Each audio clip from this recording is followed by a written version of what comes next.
नमस्ते, चॅनलमध्ये सर्वांचं मनापासून स्वागत आहे। आज मी तुम्हाला दाखवणार आहे पिवळी शिमला मिरची आहे त्याची भाजी करणार आहे आणि ही मुलांना लहान म्हणजे माझ्या मुलीला तर फार प्रचंड आवडते।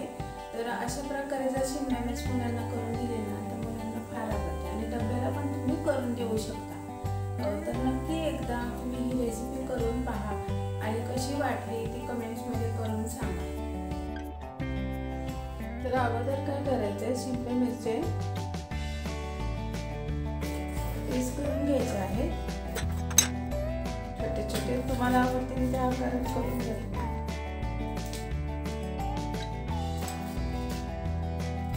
छोटे छोटे पीस करून घ्यायचे आहे। त्यामध्ये जे व्हाईट असतं ना तुम्ही असं काढून घ्यायचं। त्यामध्ये थोडेसे पण असतात आपण मी काढून टाकते।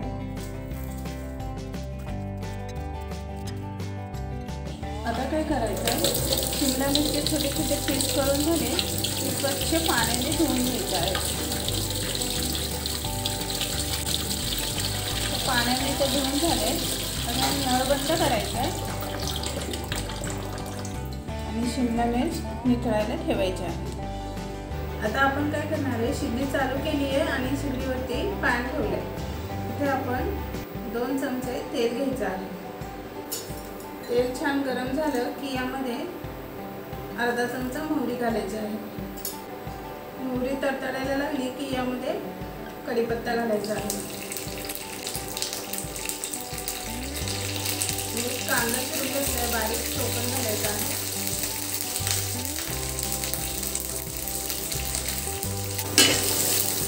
कांद्याचा थोडा रंग गुलाबी झाला यामध्ये आपण मसाले घालणार आहोत। कांद्याचा रंग गुलाबी झालेला आहे तर यामध्ये आपण अर्धा टोमॅटो घेतलाय चिरून, तो घालायचा आहे। आवडीनुसार तिखट घालायचं आहे।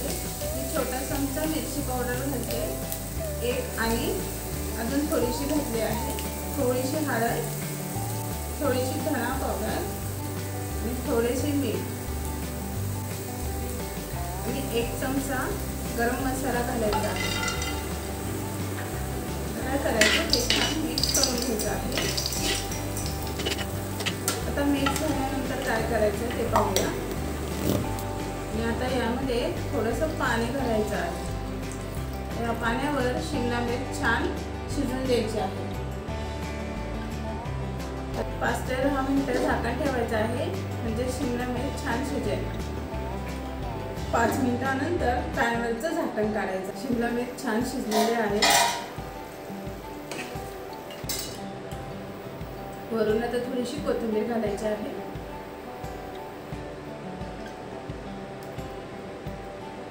आणि एकदा मिक्स करून घ्या।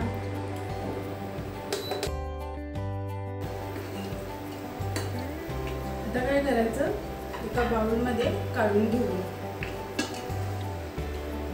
आणि तुम्ही अशी शिमला मिरची केली तर तुम्ही चपाती बरोबर किंवा भाताबरोबर खाल्ली तरी चालेल, खूप छान लागते। आता आपली शिमला मिरची छान अशी रस्सामध्ये झालेली आहे आणि तोंडाला पाणी सुटायला हवत नाहीये। जर तुम्हाला ही रेसिपी आवडली असेल तर चॅनलला सबस्क्राईब, लाईक, शेअर करायला विसरू नका। आता एवढंच, बाय बाय।